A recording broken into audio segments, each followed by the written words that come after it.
Guys, now all share your questions. I will be asking Dr. Saidi all the questions that you may have: deposits, interest rate, Lebanese pound, situation, whatever you have in mind.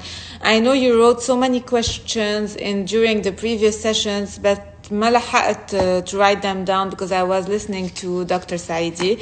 So feel free to write them here. We're going to have like a 20 to 30 minute Q&A with Dr. Saidi.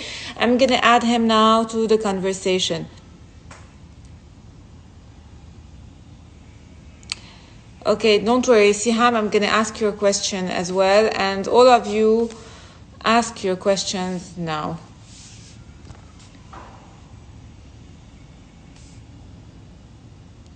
Okay, I'm still waiting for Dr. Saidi to sign in. In the meantime, write your questions on the screen. I will ask them to Dr. Saidi.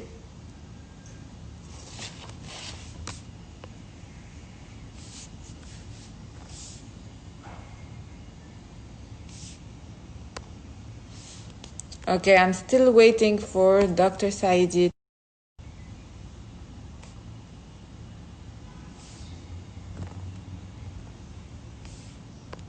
Okay, he's not yet tuned in.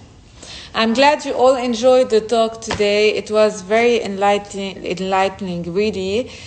He has so much knowledge that he shared with us. I learned a lot from this talk, me as well, today.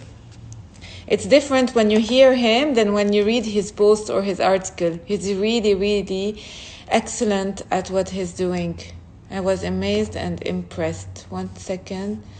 Dr. Saidi. Okay, let me WhatsApp him. Okay, I'm back.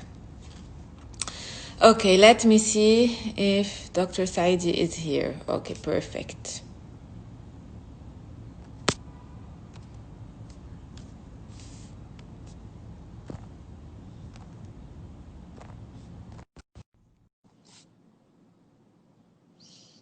I just added him. There we go. Hello, doctor. So now we're gonna take the Q&A questions. Before we ended the previous talk, someone, Jad, was asking you, and I realized he was insisting on asking you. He said it was a great session first, and he was thanking you for all the knowledge that was shared today. And he asked you, how do we take a first concrete step to start the reforms today? Well, I think the first thing we need to do is to pass the Capital Controls Act immediately. It's now in Parliament. The IMF gave comments on the draft Capital Controls Act. If you have a well-structured capital controls law in place, it will start restoring confidence in the banking system. At the moment, because of the informal controls and payment restrictions, nobody wants to transfer any money to Lebanon. Why would you want to transfer any money if you run the risk of it being frozen in a deposit in a bank and you can't get it out? So capital controls will allow you to start having remittances coming back, making sure that there are strict controls on what happens to the money when it comes in, right? Okay. So if you do that, and this has to be, as I mentioned, part of other reforms, I think I would mention the Capital Controls Act, a Government Procurement Act, Government Procurement Act, because remember, a lot of the corruption came out of corruption over government spending, right? Contracts, spending, and all the rest. So we have to stop that. The third thing that we need is a bankruptcy law and a modern insolvency law. The insolvency law that we have is a very old, outdated law. There is a modern law already available. Why do we need an insolvency law? Because you have a lot of companies going bankrupt. You need to allow them to restructure. In other words, protection from their creditors, right? Allowing them to restructure their operations. So those would be 3 items on the agenda. The most important, though, is the Capital Controls Act, and also government and the central bank going to the IMF and saying the numbers that were projected, given to the IMF by the government were the correct numbers. That's what the IMF has already recognized in terms of losses. Okay? If we play around, such as happening right now with Parliament, trying to massage the numbers and say the losses were not truly losses and trying to reduce them, what we're going to be doing if we do that is prolonging the misery, and it'll transform our banking system into a system of zombie banks. Mm-hmm. Because the rest of the world knows exactly what their holdings are of government debt, and therefore they know that their assets are not worth what they're saying they're worth. They're worth 50 to 60% less. And therefore, nobody will want to do any business with the banks.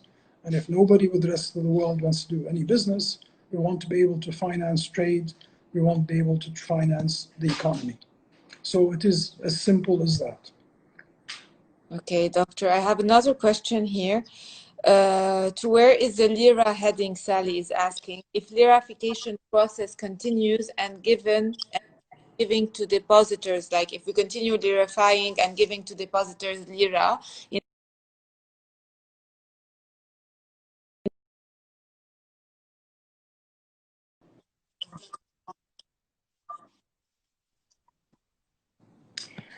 Look, it is very simple. Until you have credible monetary and fiscal policies in place and reforms, there is no anchor for the Lebanese pound. When you have a peg, effectively what does the peg say? The peg says that the central bank stands ready to supply you with dollars or foreign currency in exchange for your domestic currency, for your Lebanese pounds. The central bank has run out of reserves, so we no longer have the peg. Yeah? Mm-hmm. We have now multiple exchange rates, as you know. Multiple exchange rates are a very bad idea because they introduce distortions. They introduce new ways of corruption. Most recently, we now have 300 items, right, supposedly subsidized.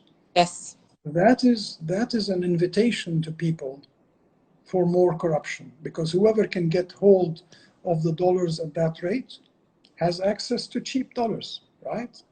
And everybody's going to try to do that.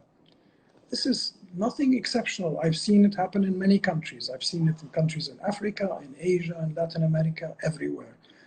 And next door in Syria, Iraq, Iran, and others. Whenever you have a system of controls and payment controls and restrictions, this is what happens. More bribery, more corruption. So that does not work. If you want to have some value to the Lebanese pound, it has to be based on confidence and credibility of monetary and fiscal policies. Credibility of monetary and fiscal policies means you undertake reforms. Bottom line, you don't undertake reforms, there is no anchor for the Lebanese pound. Don't ask me what it will reach, I don't know. But it won't stay where it is right now. It's just going to continue depreciating. How fast? Depends on many factors. We did not discuss Syria. Syria is under sanctions, and the Caesar Act has come into effect. Effectively, our foreign exchange market is exactly the same foreign exchange market with Syria. The Syrians are in panic. They also want to get rid of their Syrian pounds. They don't find any dollars in Syria. So what do? They come to Lebanon and try to get dollars here. And that is adding to the pressure on the dollar price in Lebanon. And we're continuing to subsidize the smuggling of fuel, wheat, and other commodities into Syria. And that means we're using what's left of our reserves, which is our own money as depositors, right? This is not reserves that the central bank has freely available to it to use. These are our own deposits the legal reserve requirements against the deposits we have in the bank at the central bank. That's what's being used right now. Exactly. So if you continue along the following path, tomorrow it'll be 500 commodities that they want to subsidize, right? Why these 300, right? Etc. Doctor, on that note, when you mentioned that our deposits are being used as reserves, there's Lisa who asked also before, do other central banks use customers' deposits as reserves, or was this only done in Lebanon is what you call a dollarized economy, i.e. you've got dollars deposits and Lebanese pound deposits. We imposed legal reserve requirements on dollar deposits in exactly the same way as we imposed reserve requirements on the Lebanese pound. The idea behind that was to avoid too much money creation, right? You put some of the money at the central bank to avoid the banks creating too much money, right? This is the whole process of money creation. So it was meant to be protection. It was meant to be protection from too much money creation, right? That is the purpose of the legal reserve requirements. Unfortunately, this has gotten abused, and the legal reserve requirements are being used by the central bank to finance other things. They're meant to be our property, come back to us. If I remove my deposit from my bank, I should get back the legal reserve requirement of the central bank. I'm being prevented from doing that by all sorts of restrictions, which we know. I'm going to now merge two questions together. Someone was asking, because they are all worried about their deposits. So Siham was asking what would this mean for people who worked hard, deposited their money in the. Does this plan include a haircut to depositors, and will the depositors have lost everything in your plan, the plan that you suggested today? No, the plan or the program that I suggested and the reforms are precisely intended to avoid the haircut on deposits. That is precisely the purpose of the reforms that I mentioned. That is, you reform government, you cut down its spending, you reform the public sector, you reform the banks, and have a bail-in of the banks, right? Mm-hmm. If you don't have a bail-in of the banks, they're going to come after your deposits. So, in answer to the question, what I'm not sure her name, Lisa? That was not Lisa, that was Siham. Siham and all the others who are depositors should be doing is making their voice heard and saying, I want the banks to be bailed in, not bailed out by us. Mm-hmm. I want the shareholders of the banks who benefited the most from the profits and the high interest rates that the central bank was paying to recapitalize the banks, not at my expense, okay? Otherwise, the lirification is already happening. Effectively, you've already lost. If you're looking at the lirification, they're telling you if you can no longer get dollars, you cannot transfer your dollars, as we now call them, outside the country, and I will give you Lebanese pounds at the rate of 3,500, 3,800, right, for every dollar that you get. Well, what does that mean? If I get 3,800 for every dollar I have, and I want to use it to get a dollar outside, it means going out into the market and paying 8,000, 9,000, or 10,000. So in effect, you've already had the inflation tax. Yeah, you've already had a 50% official depreciation, because when the central bank tells the banks you can exchange it at 3,500 or 3,800, and the official rate was 1,507, effectively already you've doubled that, right? Or 50% if you want to be nice. 1,500 difference over 3,000. That looks like 50%. But in effect, if I look at 3,000, 800 compared to 1,500, then I'm talking about more than 100% depreciation. But Dr. It's already happened. Yeah, it's happening on a daily basis, and we're all witnessing it. What Really, you need to do is to be active in the media, be active in the street, go to your politicians, your members of parliament, all the others, and tell them, I really refuse this. This is what would have happened in other countries. I don't know why people are not out in the streets all the time exactly. and standing in front of the houses of the politicians and protesting. I You're don't really have an answer.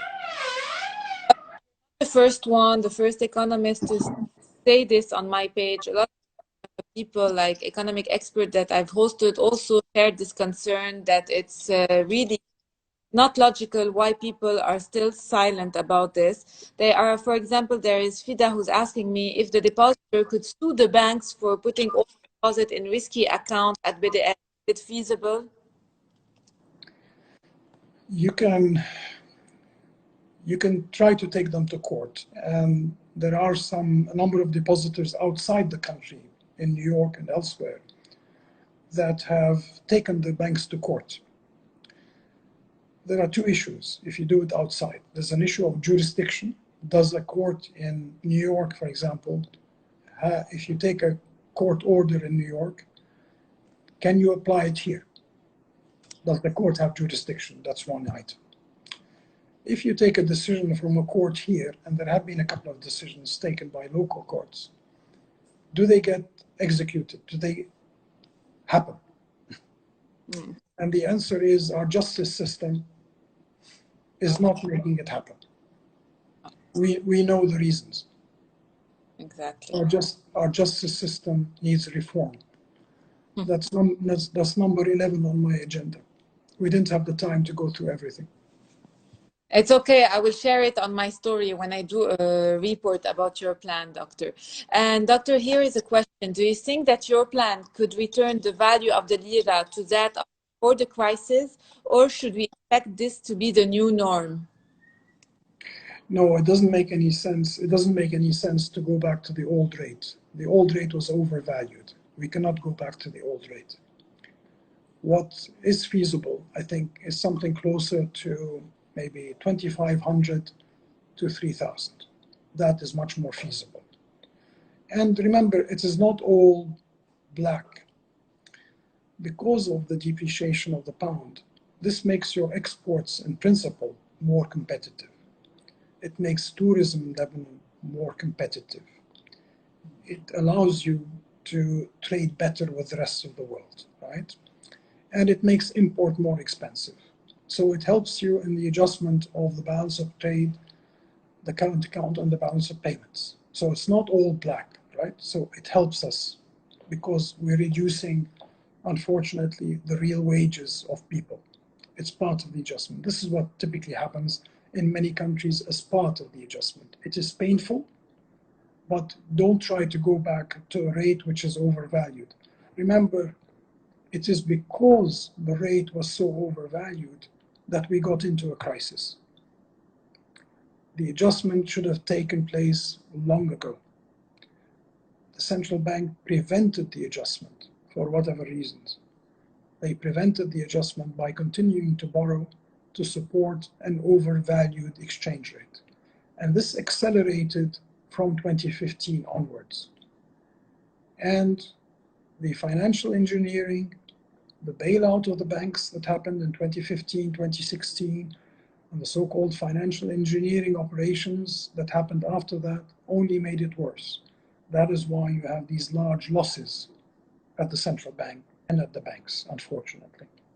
So don't try to return back in history. No, accept it. I think something like 2,500 to 3,000 would help you achieve balance on condition that you undertake the reforms that I mentioned and you have an IMF package in place.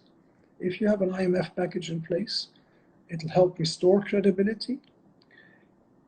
People will start thinking of bringing their money back.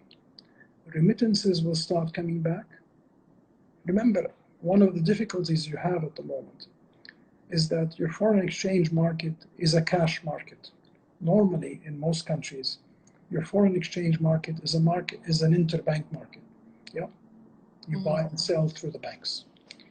That has been prevented by the decisions, unfortunate policy mistakes of payment restrictions and informal capital controls. So the market is now a cash market, and it's a very thin market. That means if somebody wants a few million, it moves the exchange rate automatically. It's not even a few million, a few 100,000. And then you have rumors and panics because it's a thin market and very illiquid market. Anything can move the market.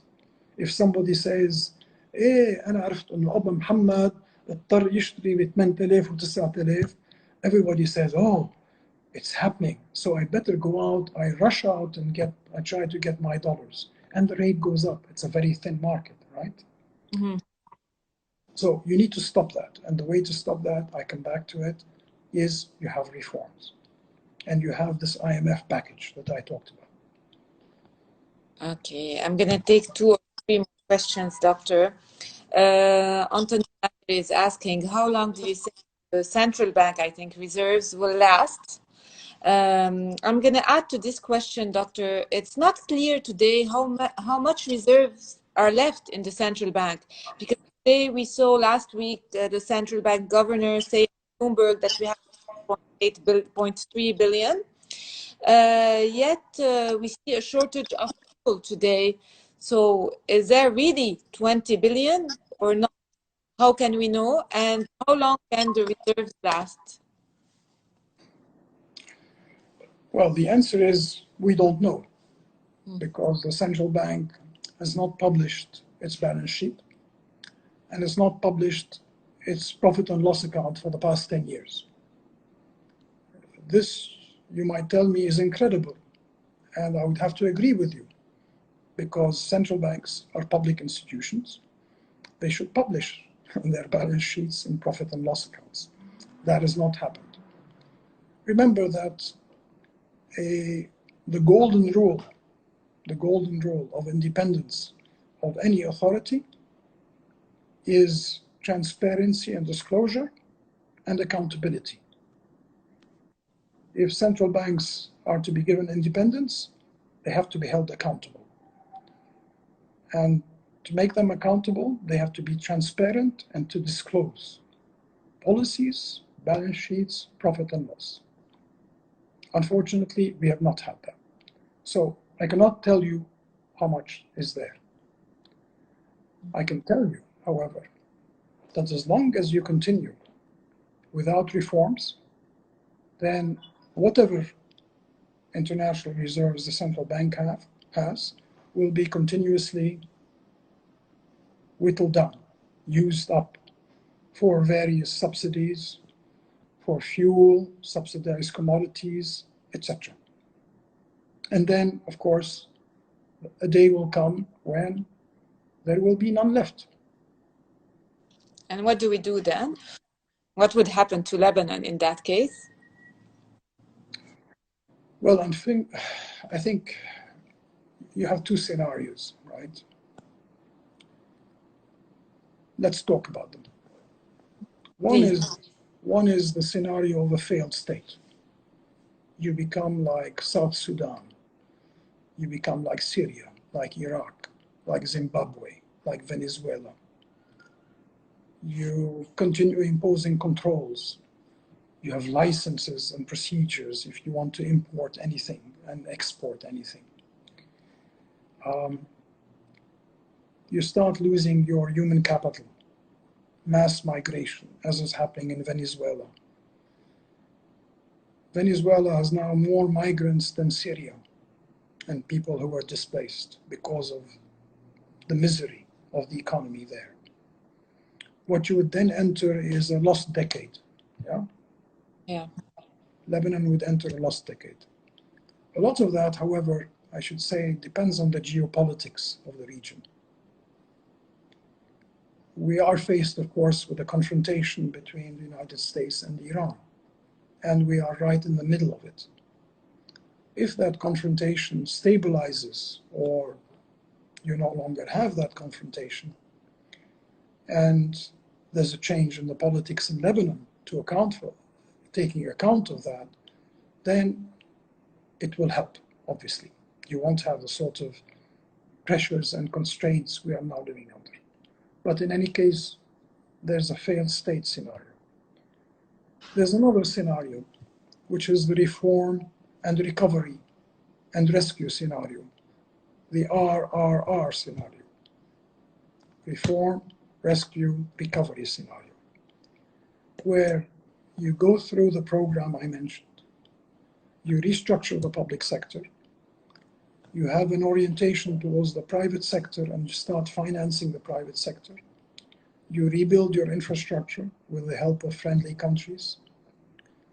You have public-private partnerships.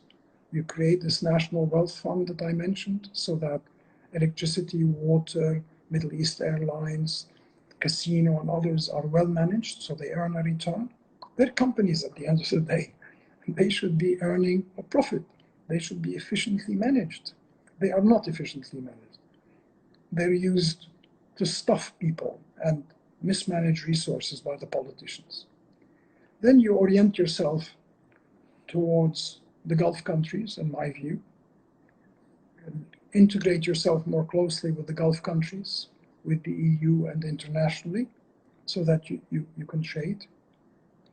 You turn much more towards being a knowledge economy, going into things like fintech, agri-tech, culture industry, high value added activities. We know how to do that. We have the people who know how to do that. I'm involved with a number of activities here, for example, with Beritech and others, where we have some very interesting startups and companies in all the sectors that I mentioned. When you talk about agri-tech, we don't want to be growing wheat and beetroot.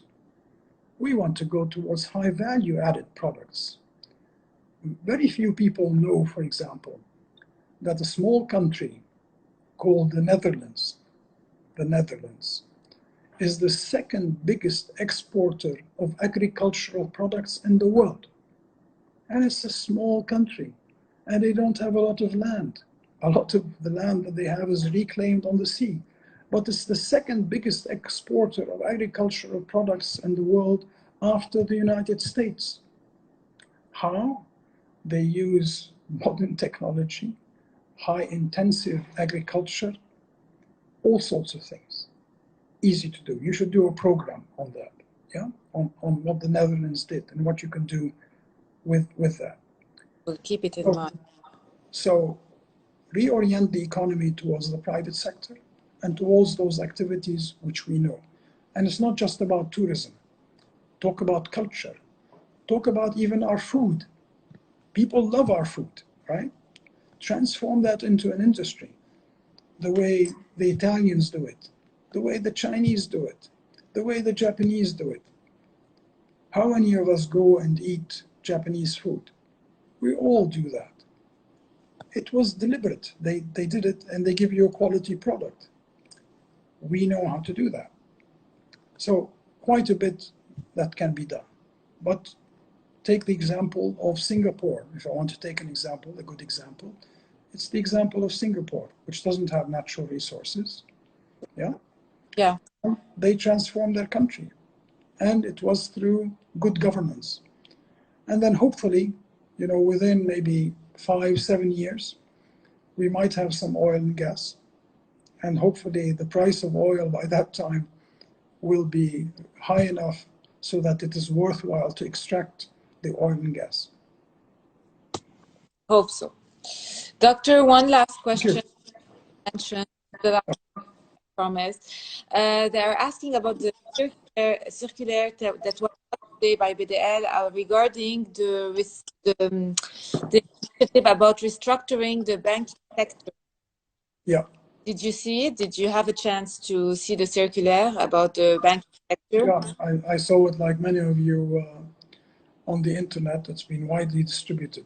Do you think it's a good step forward or just a circular on paper and words, new words and more words? Well, it's not clear what the objectives are. I mean, I'm an economist, so I will not prejudge. As an economist, I will say, well, what are the objectives of this bank restructuring? I agree that there needs to be a bank restructuring. The government rescue plan mentions banking restructuring. And earlier, we talked about banks restructuring and what it means. It means a bail-in by the banks and recapitalization of the banks. It means proceeding with mergers and acquisitions because we don't need the number of banks that we have. It means a restructuring, i.e. selling a lot of subsidiaries that we don't need outside. We simply don't need them. And we need to consolidate the banks that we have within Lebanon, right? And let them become modern banks, i.e. they have to start using more and more modern technologies, stop lending to government, and start lending to the private sector. Become proper commercial banks and investment banks. And we need investment banks as well. So if that is the objective, but it's not, all we have is a committee that was formed according to the circular. I don't know what the objectives are. Will they recognize the losses, or is this just another attempt to massage the losses and say that the losses are not true, are not real? We've already seen that happen through Parliament, an attempt by Parliament to say that the losses are not truly what they are. We've had enough of massaging balance sheets. It is time to recognize reality. There are losses. They need to be managed over time. It requires restructuring of the central bank, of the banks, and of government, because the three balance sheets, the balance sheet of the government, the balance sheet of the central bank, and the balance sheet of the banks are interconnected. You cannot solve one without solving the others. And it starts with the public sector. Exactly. But again, to end on a positive note, everything I mentioned in terms of reforms is feasible. Number two, we know how to do it. We don't require any Einsteins, right? We don't require any super economic heroes, right? Or others. We know how to do it. Number three, there are institutions, World Bank, IMF, EIB, EBRD, IFC, and others, Arab Monetary Fund and others willing to help Lebanon, along with many countries willing to help Lebanon. But again, the central message from them all, and you'll hear it from Monsieur Le Drian whenever he comes next week. The same message is, get your house in order, reform, and we will help you. So for everybody who's listening to this, and those who aren't, ask for reforms. Go out there and tell your politicians, I want to see this program implemented. Thank you, Dr. Saidi. Thank you for this amazing talk. Really, it was an honor hosting you, Dr. And you can see from all the messages that I'm receiving on the screen that you're very popular. People are really the session, and it really was a great session with a lot of information and knowledge that was shared today. So I don't know how to express. No, you don't need to thank me. You don't need to thank me. I'm doing this because I feel responsible. I feel that, like many Lebanese, that we need to do something about our country. We need to rescue our country. And we need to be very clear. There's this French expression, langue de bois, All our Lebanese, our politicians always speak with langue de bois. You never really understand. If they meet, they say we met and we exchanged. Well, what did you meet about? What did you discuss? What are the reforms that you were planning? All we get is repeating the same stuff. That has to stop. So financial literacy, economic literacy has to increase. people's livelihood and lives are at stake. It is no longer a joke. In countries like Venezuela or Venezuela, where we're getting, you start running out of medicines. Your hospitals start shutting down. Electricity is not there, so the equipment in the hospitals that keeps people alive will not be there. You're talking about survival. It is what it is about. And here we are, one of the more knowledgeable and higher educated, or so we say to ourselves, populations in the Middle East. And they're driving us into being a failed state. That has to stop. So I need to thank you for giving me the platform so as I'm able to explain this. Thank you. I'm sure everyone heard you. Your message went right there, and really it struck everyone where it needs to be, right? And a lot of people are asking you to be back in the cabinet. We need you. We need more people like you, Doctor. Please.